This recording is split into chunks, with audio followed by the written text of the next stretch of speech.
Are Algeria and Morocco heading towards war? Why is the United States opposed to self-determination in Western Sahara? Welcome to Connections, the Arab Studies Institute's interview program on current events, policy questions, and new ideas. I'm Mouin Rabbani, and for this episode, we're delighted to be speaking with Samia Errazzouki. Samia Errazzouki is a doctoral candidate in history at the University of California, Davis. She was previously a journalist with the Associated Press and Reuters in Morocco, where she also worked as a research associate with the University of Cambridge, researching the dynamics of surveillance and citizen media in the region. Samia is also a co-editor of Jadaliyya. Samia Errazzouki, it's a real pleasure to welcome you to Connections. Thank you so much for having me. It's a pleasure. This August, Algeria severed diplomatic relations with Morocco. Tensions have been increasing steadily between the two countries since, with some warning it could even result in armed hostilities between the two states. What is the background to this crisis, and where do you see it heading? So the recent escalation has been sort of a culmination of a number of developments, most of which could lead back to 1963, when Morocco and Algeria were at war over a territorial dispute in the south. This is a sand war. Right. But more recently, however, it has escalated following Trump's proclamation in which he recognized the Western Sahara as being under Moroccan sovereignty in exchange for Morocco normalizing ties with Israel.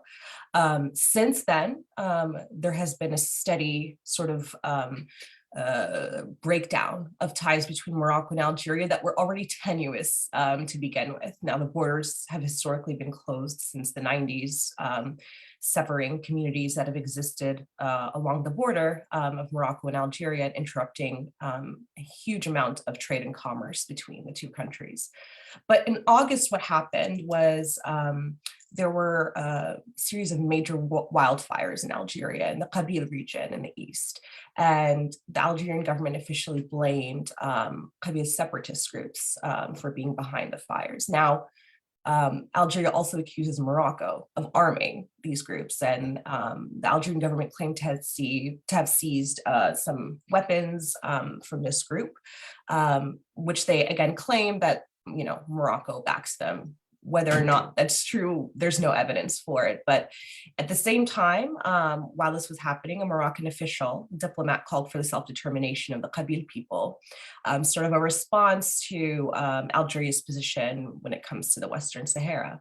So in response, Algeria recalled its ambassador. And at the same time this was unfolding, Morocco was engulfed in relatively international wide-scale scandal regarding allegations that it was spying on a number of foreign dignitaries, among them Algerian officials and French President Emmanuel Macron, in addition to another. And a number of cabinet ministers. Right. So that was sort of like the lead up to August. And since August, there have been a number of developments. Several Moroccan truck drivers, who are in the commercial trade between Morocco and West Africa, were found killed in Mali. Morocco accused Algeria of carrying out those killings.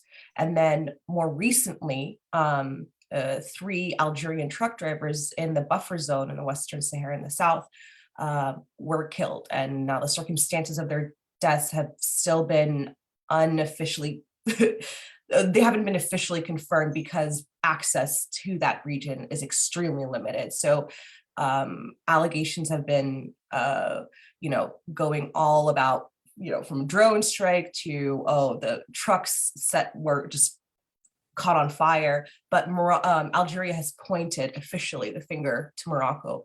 Morocco has not responded to these allegations. And then there have also been a series of skirmishes along the border, primarily between the Polisario Front and the Moroccan army, though there have been reports that Algerian soldiers have been involved in these skirmishes. This is in the Tindouf region. This is along the border with Morocco and Algeria as well. I mean, there have been some reports that these skirmishes have gone much further up north than they're used to taking place. Not like they are. In fact, these skirmishes are relatively unprecedented when it comes to the past 30 or so years of the ceasefire that has been put in place. But so this time also on the Algerian-Moroccan border, and not only the border between Algeria and Western Sahara. Those are the reports, again, because of the very limited and constrained access to the region.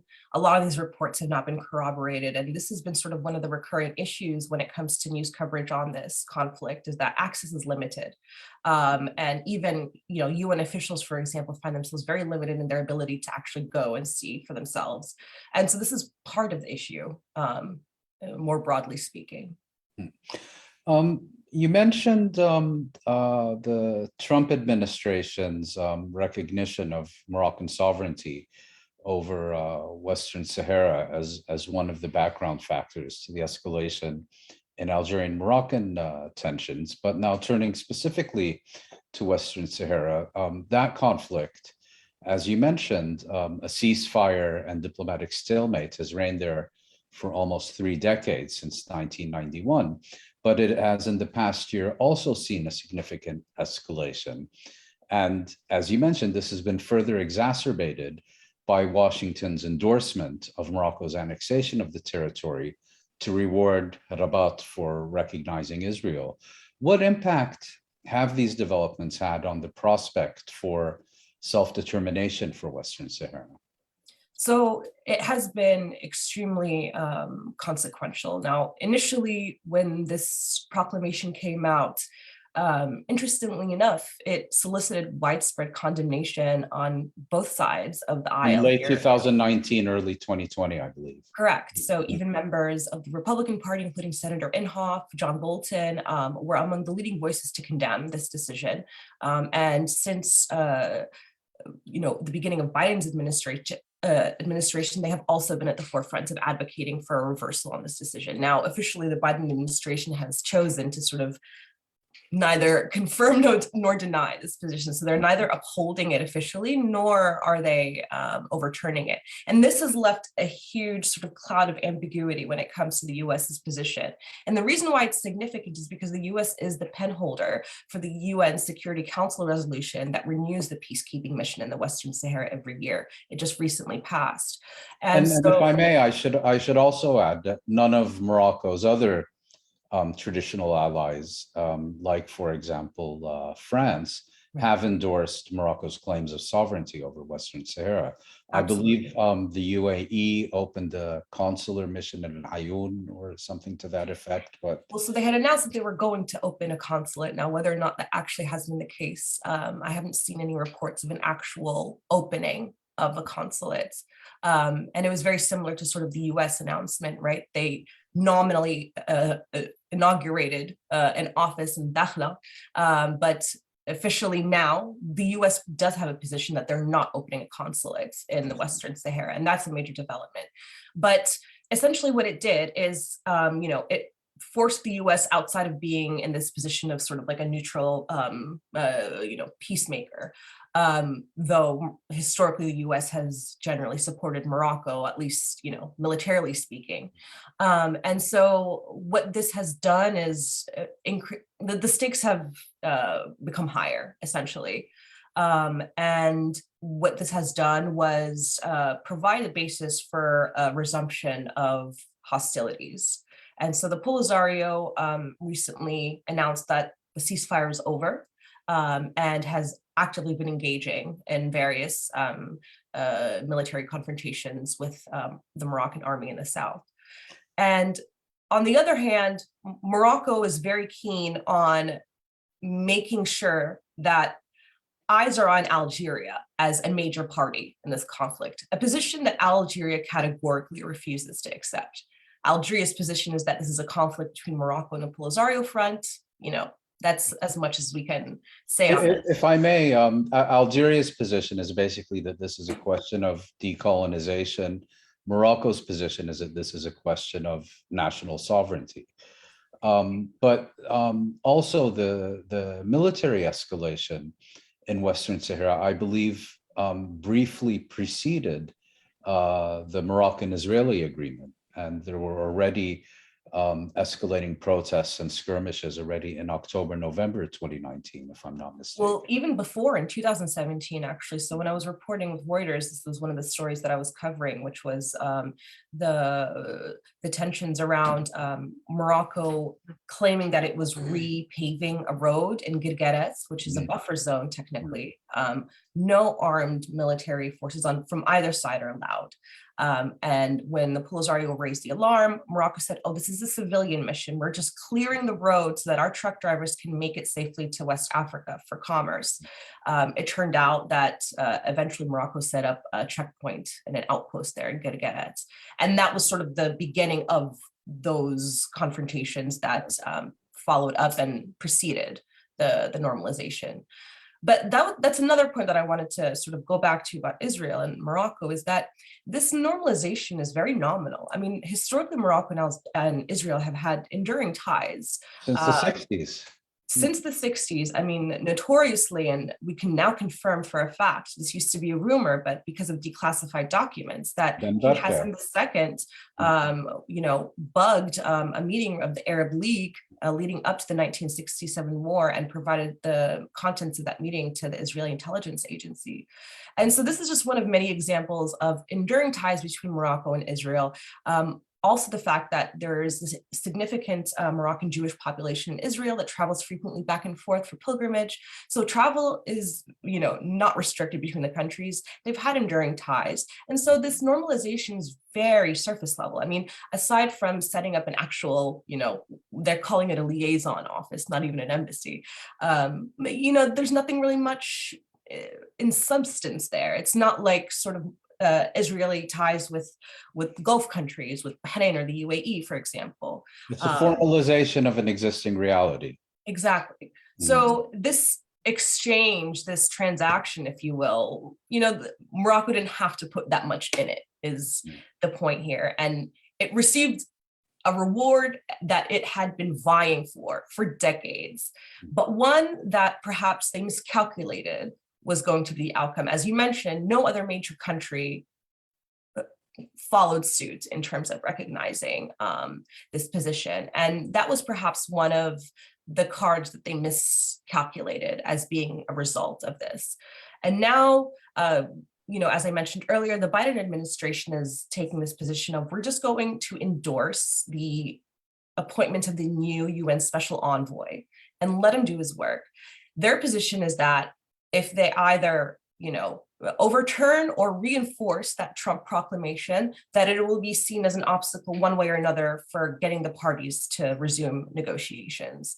And so yesterday, actually, there was an official meeting between Morocco's foreign minister, Nasser Bourita, and Antony Blinken in DC, where, the statement from the State Department referenced the Western Sahara as its own.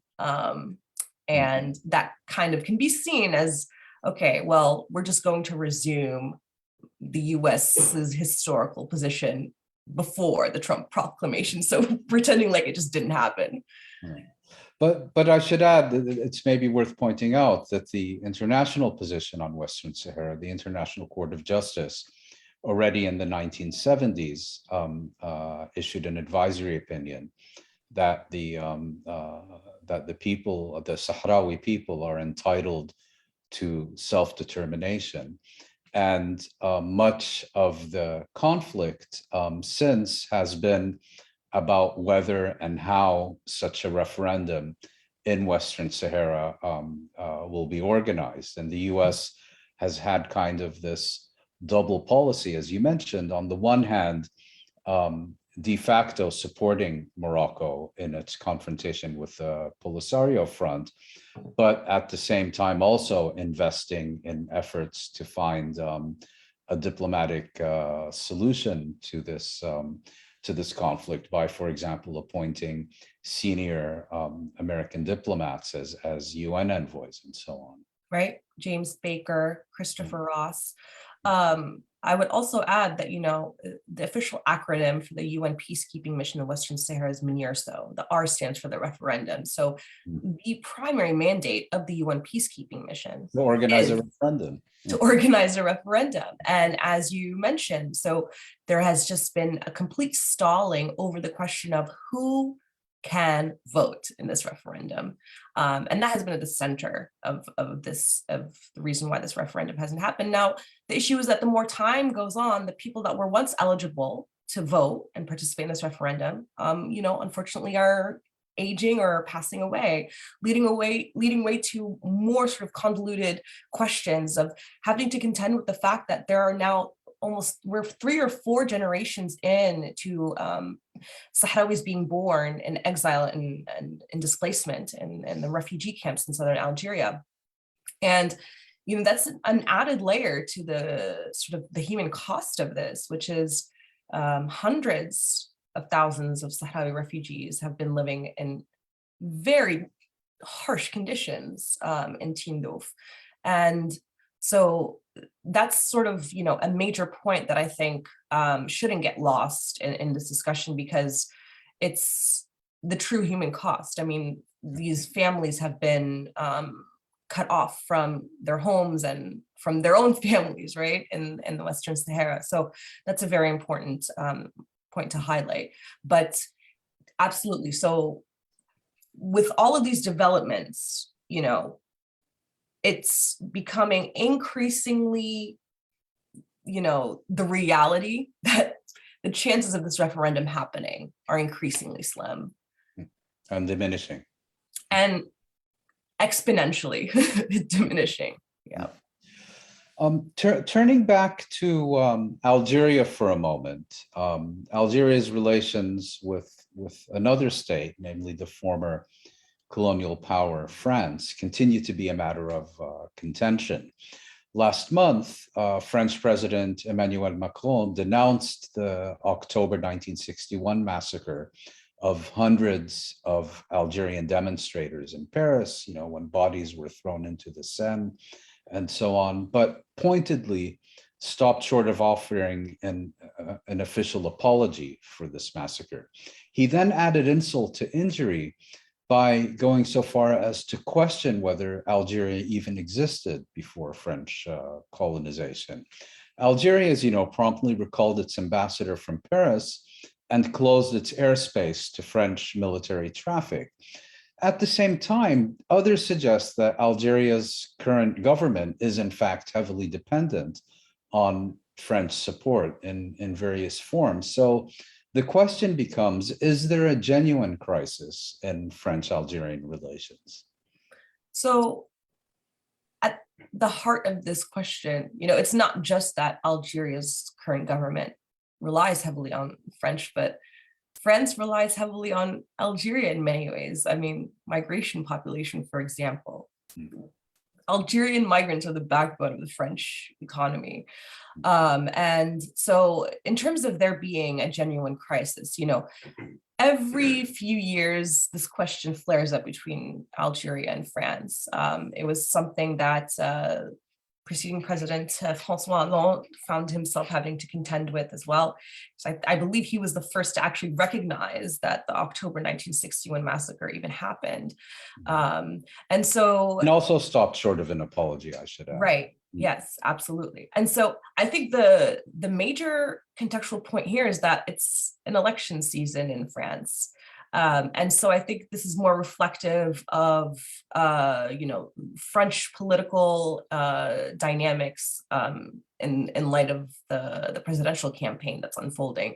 Because every time there's a major presidential campaign, this question of France recognizing its colonization of Algeria comes up.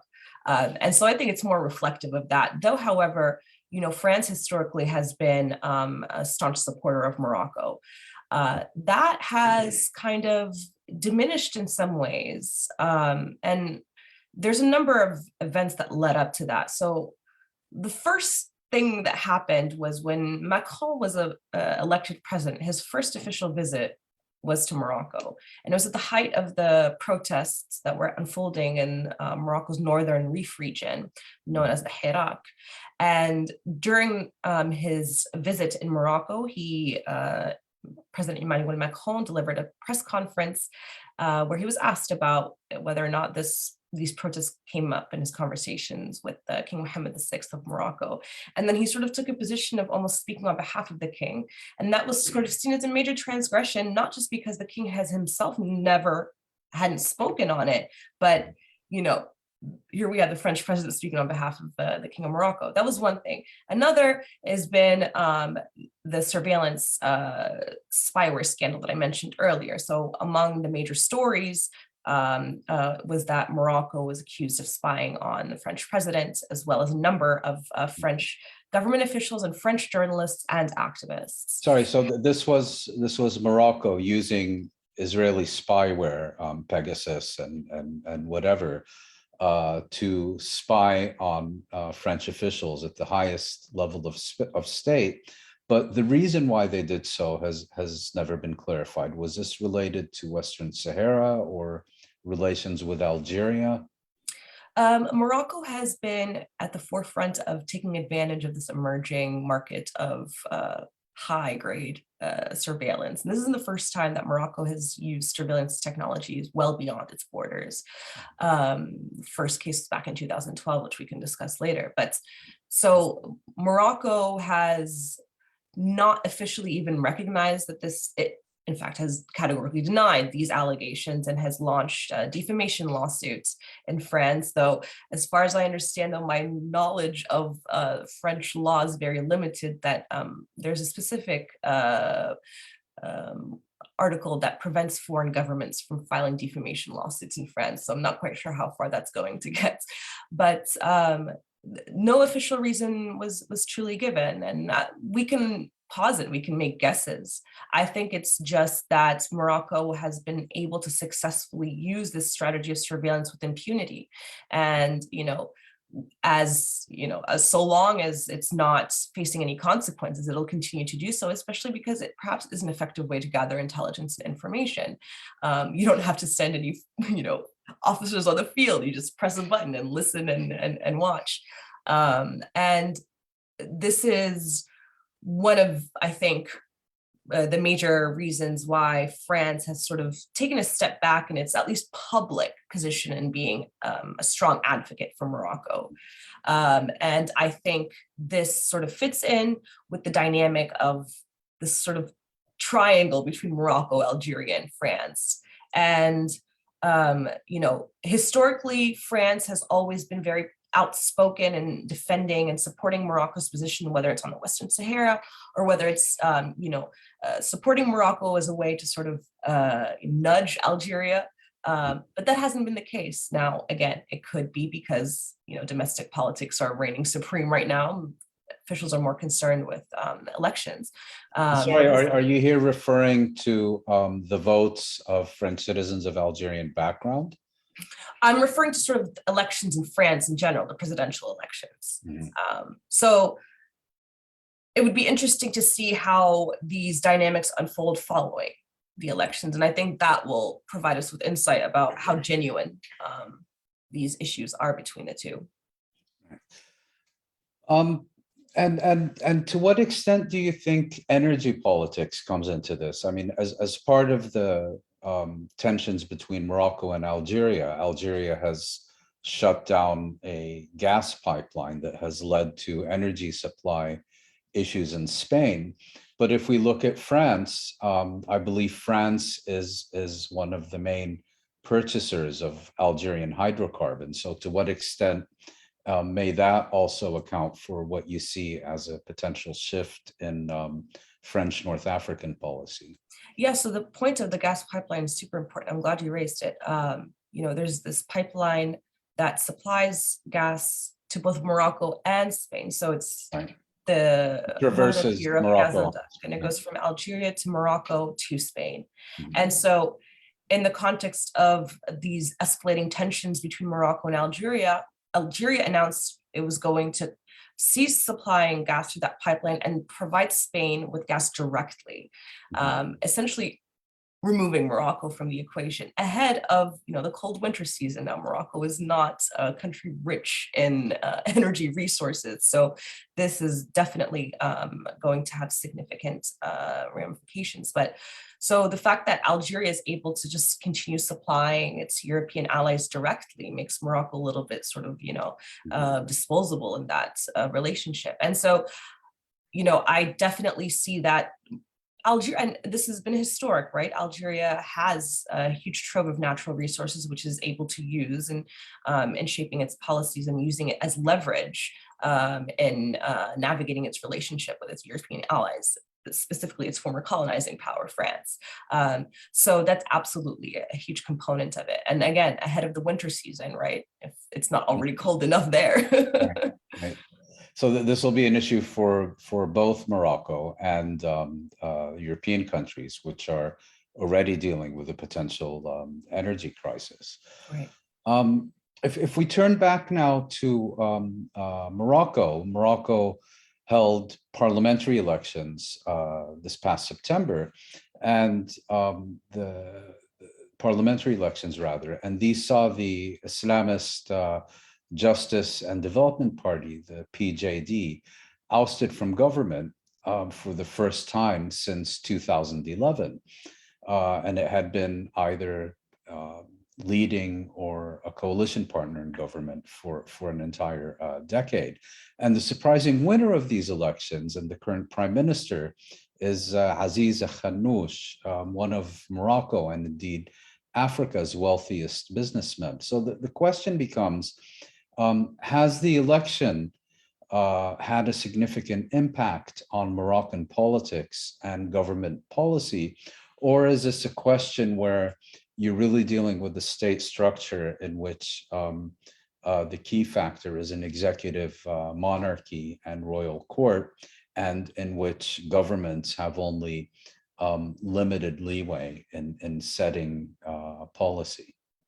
So my brief sort of really concise response to that would be that the election of Aziz Khanouch is officially the consummation of the marriage between palace and the wealthiest sectors of the private sector in Morocco.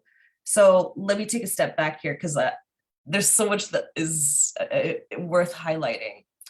And if I can add, Khanouch was also a coalition member in the previous Islamist. The longest serving Minister of Agriculture and Fisheries in Moroccan history. He was the only member of the cabinet to maintain his position after the 2011 elections following the February 20th movement. And he was able to do so by resigning from his party. And then he only recently returned, it was the 2016 elections that he returned to his party, the National Rally of Independence, itself founded by an extended member of the royal family, Ahmed Osman, back a few decades ago. But so the PJD has essentially been incapacitated as a political party following its victory in 2016. And this took place in the form of the king essentially firing Abd Ben Kiran, the former prime minister and the secretary general of the PJD, and appointing Saadetdine Othmani in his stead. And one of the reasons for why this happened was because Ben Kiran refused to form a coalition with Aziz Khanouch's party. There you have it. And lo and behold, I think just a matter of days after Othmani was appointed, it was announced that Aziz Khanouch's party was going to be a member of the coalition. This was in 2016.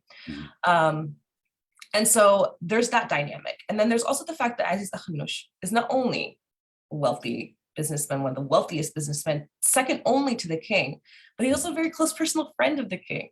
A few years ago, there was always reports of the king and his wife going to have iftar with Aziz Khanouch and his wife, Salwa Khanouch, also a significant figure in the private sector in Morocco. She essentially holds a monopoly on almost every single major clothing franchise in Morocco, Zara, Mango, all of the big names. And she's also the CEO, founder of the Morocco Mall, biggest mall in Africa. So we get a sense of the dynamics that are unfolding here.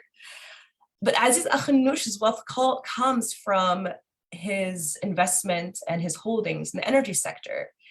Afriqiya gas station. Now, any of the folks that are watching have been to Morocco within the past 5 or 6 years, you're driving down the highway, whether you're going from Tanja all the way down to Marrakech, there's only one gas station you will always see on the highway, and that's Ifriqiya, and that belongs to Aziz Akhnouch. So, Moroccans are very conscious and aware of his public presence, and not just as an official, but as a businessman. And this prompted a huge boycott a few years ago, where it was a leaderless movement that started on social media, but the goal was to launch a boycott of specific companies. One of them was Ifriqiya, belonging to Aziz Akhnouch. So the fact that he has been elected and appointed as prime minister, I think, takes the veil off of this illusion that this government is in some ways, representative of, some Parliament or public opinion. Right. It's not. I mean, it's subservient to the palace, but in this case, we can now characterize it as a partner of the palace. It's very much going to be a government that is not ever going to be in a position to challenge or push back against any royal decisions. The previous government was completely subservient. I mean, here we saw with the whole announcement of the normalization deal with Israel, Saddin Othmani left out of the dark multiple times, found making statements that he ended up having to sort of swallow a few months later. And so this current government, I think, just really cements what many folks have been saying, which is that this government is an extension of royal authority, and that it does not serve to represent the will of the people, that parliament is a shell. Perhaps some have even gone so far as to say a waste of public funding. That's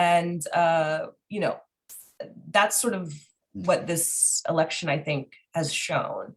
And the interesting thing is also, in one of the victories that Aziz Akhnouch won in terms of the elections, not just that, but he also won the elections to be mayor of Agadir. So he's also a prime minister of Morocco and a mayor of Agadir. And to my knowledge, I'm not sure that there's a precedent, at least in recent history, of the prime minister also holding on to a local electoral position. In addition to the fact that he is still, I think there was a statement that he issued that he was no longer going to be involved with making decisions in his private holding company. We have precedents for that as well. Does he have surely do. Son named Don Jr.? But at the same time, I mean, you seem to be suggesting that the palace or the powers that be engineered the ouster of the PJD from government, but other people have suggested that the Islamists had also so consistently failed in their decade of governance that they were simply unable to muster popular support and even significant elements of their core base to once again vote for them. Look, the PJD knew that by virtue of taking on this position of being a leading political party, that their mandate was going to be limited. Mm-hmm. There's no qualms about that. I mean, and I think the first statement that Abdullah bin Kiran made when he was appointed prime minister in 2011 was to say, "The king is my boss." And this was after he had established, a reputation for being a relatively fierce critic of, figures who were seen as being cronies of the palace, namely Fouad Ali Himma, who was currently senior advisor to the king. But what happened, I mean, let me clarify. I'm not trying to say that there was like an actual coup or ousting, but that over the course of the past decade, the palace has steadily subsumed the political capital of the PJD, and drawing upon its popularity and essentially just wringing it dry. And the PJD was a willing participant in its assisted suicide. Absolutely. This is part of the equation that comes with being, a major political party in Morocco. And it's happened to previous political parties. The USFP in the 90s, also seen as sort of like the progressive and, this will be sort of the government that kind of maybe changes things. Here we are a few years later. So, but this is the cycle of political history in Morocco. The palace is able to maintain its power and influence by, incorporating this political capital from other parties and monopolizing it and making sure that no one political party dominates. That's the most important thing. And that was perhaps where the PJD went wrong, I would say almost, is that they were too popular. I mean, the myth of Icarus here is quite apropos. I think they flew too close to the sun. And it was in the fact that Ben Kiran was emerging as, a major political figure, almost at the level of sort of, competing with that of the kings. That ended up being his downfall. Samia, to turn once again to regional affairs, I'd like to ask you, to what extent are other crises in the Maghreb, such as Libya and now also Tunisia, and in the Sahel region, having an impact on the domestic politics of either or both Algeria and Morocco?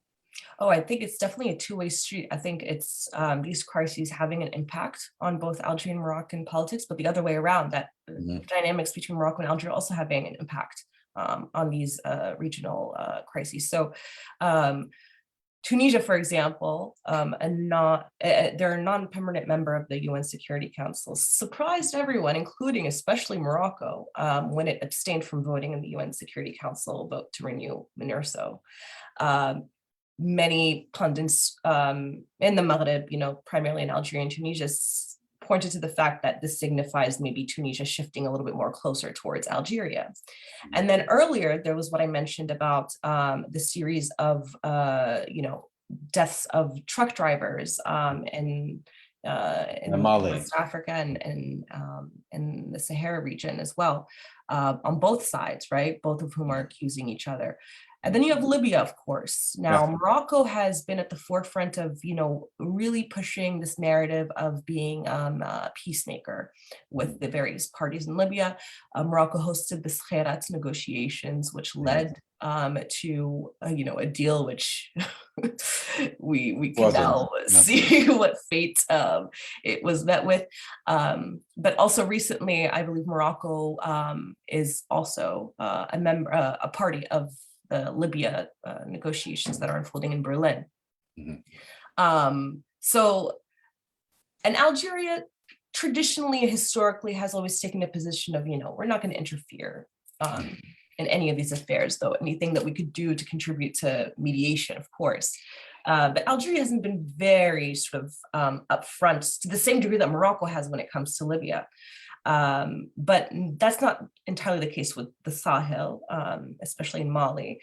And both Morocco and Algeria have in various forms kind of bankrolled, supported various factions and groups. But ultimately, what I think is happening right now is that whatever dynamic is unfolding between Morocco and Algeria is going to have ramifications elsewhere in the region. And this is also why the question of the Western Sahara is so integral, because it is at the heart of this problem between Morocco and Algeria. And so long as this question of the Western Sahara remains unresolved, and especially, as long as these confrontations continue to escalate without, much condemnation from the international community, we get, the very frequent, we call on all sides to sort of calm down from the UN, but no concrete measures, sanctions even, have been implemented, considering the fact that people are dying. I mean, there have been a number of civilian deaths so far outside of the realm of the military soldiers. So I think ultimately, so long as this conflict remains unresolved, we're going to see it manifest in various forms, among which are going to be ongoing tensions between Morocco and Algeria. Now we have the UN envoy. It's look, historically, UN envoys on the Western Sahara have been facing a very limited mandate. Now, the last one who was able to somewhat successfully propose a plan was James Baker. Baker, yeah, and that was in the early 90s. And that was in the early 90s. And his plan was unanimously adopted by the Security Council, by Algeria, by the Polisario, not Morocco. And so it's interesting, actually, because Morocco's sort of refusal to adopt that plan has kind of sowed this, the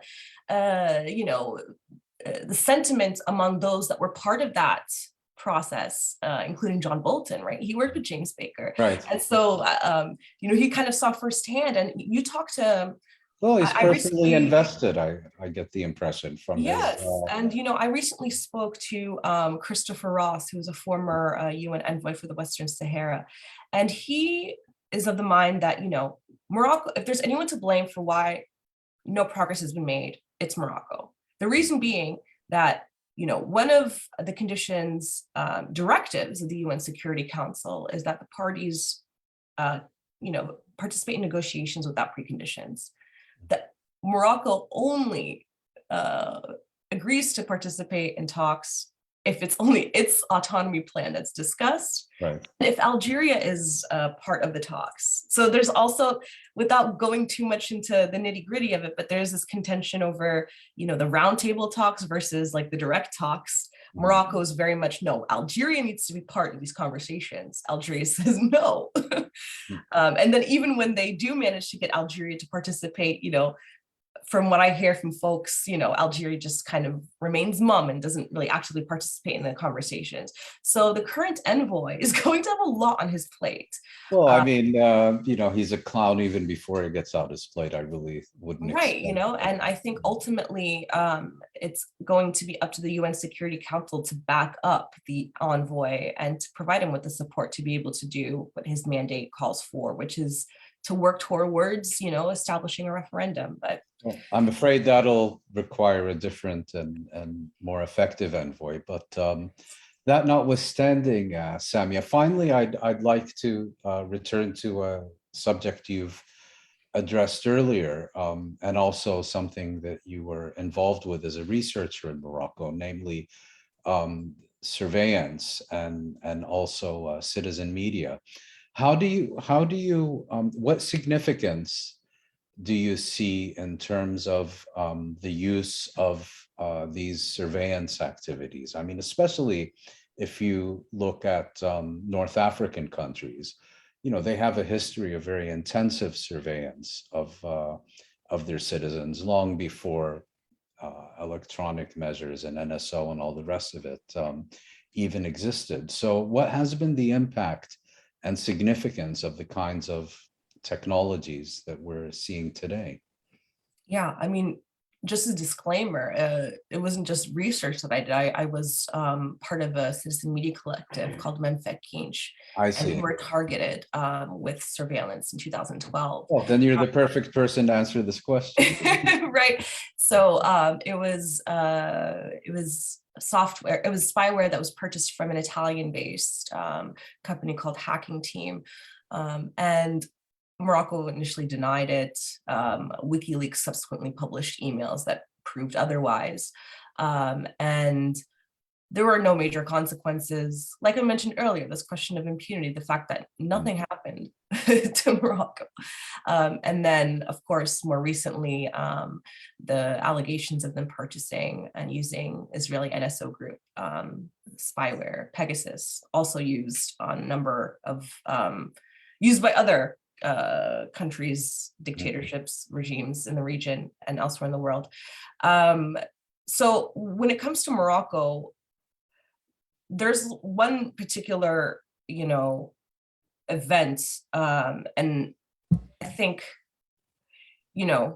so the rise of Abdelatif al-Hammouchi as a senior, and not just I would argue the senior security chief in Morocco. Now, Abdelatif al-Hammouchi got his start as the head of Morocco's domestic intelligence agency. and then over the course of the past few years was also appointed as the head of the National Police Force. Now, while he nominally serves under the Minister of Interior, Minister of Interiors have come and gone, and he's only risen and gained more influence. And well, his predecessor, I think, was in office for several decades as well. right. And so here's the thing: is that Abdulatif Hamouchi oversees a security apparatus that exists outside of the oversight of any other institution. So we could have elections, ministers, what have you, but this security apparatus answers solely to the palace. And over the course of the past few years, especially beginning 2011, we have seen this significant ballooning of the security apparatus under Abdulatif Hamouchi. And this also coincided with the rise of ISIS. So when there were a series of attacks in Europe, oftentimes you would hear reports that among the suspects were Moroccans. And so this became significant for Morocco to become involved with intelligence gathering and providing intelligence with European allies by saying, listen, we have all of the intelligence, we'll give it to you. And this was, I had interviewed Abdelhak Al-Khayyam, the former director of, what they call Morocco's FBI, modeled after the FBI. In fact, when I was interviewing, right behind him, he had a certificate from a training he did in Quantico. But he was very much of the mind that, it is because of us and the intelligence that we have given to European allies that we have managed to foil, other attacks. Right. So the combination of sort of like the authoritarian regression post-Arab Spring, plus the rise of ISIS, has given Abdulatif Hamouchi oversight over this unprecedentedly major security apparatus that exists in Morocco, and that's becoming increasingly technologically advanced. And so one of the things that he has done under his mandate has been to put up surveillance cameras all over the country and to digitize police records, basically the shift to, better sort of police technology using these programs and softwares. And surveillance softwares have been integral in this. Yeah. And surveillance is very much part and parcel of policing in Morocco. And it's not even just the police who are involved in surveillance. So I had recall, I did an interview with a security specialist when I was working in Morocco as a journalist. And one of the questions that I kept asking was, Morocco has managed to avoid any major ISIS attacks, when that wasn't the case for elsewhere in the region, especially considering the fact that Moroccan foreign fighters or ISIS were among, the top 3 sources of foreign nationals of ISIS.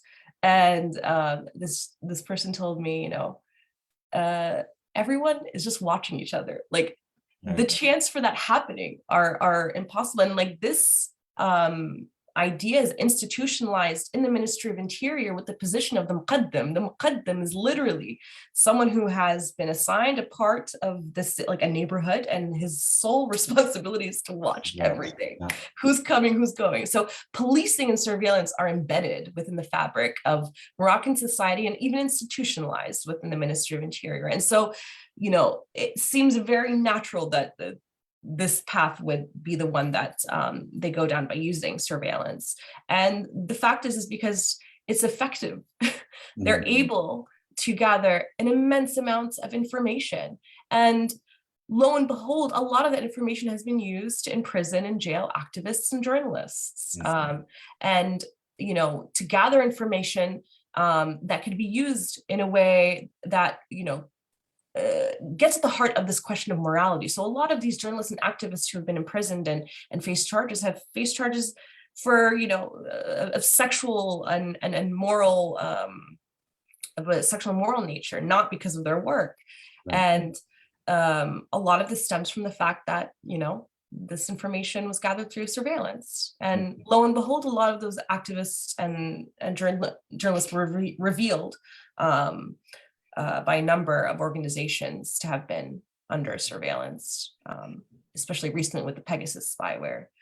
So But then there's another layer to this, which is, something that I still haven't been able to wrap my head around, which is that one of the reports that emerged was that Al-Hamoushi, Abdulatif Hamoushi, had targeted the king himself with surveillance. Ah. And this is quite damning of an allegation. Now, I don't think that and he's still in office. Still, right? And so that's the thing is like, any other country, the head of the intelligence is accused of spying on the head of state. Some sort He's either fired or becomes a head of state. or just disappears. But that was not the case, not even an investigation, and that's a serious allegation, especially considering that for many people, they would characterize that Morocco has descended into, a level of being a police state in unprecedented ways, especially in light of the COVID pandemic. I mean, Morocco has one of the strictest lockdown restrictions in the region, curfews, people not being able to travel outside of their neighborhoods.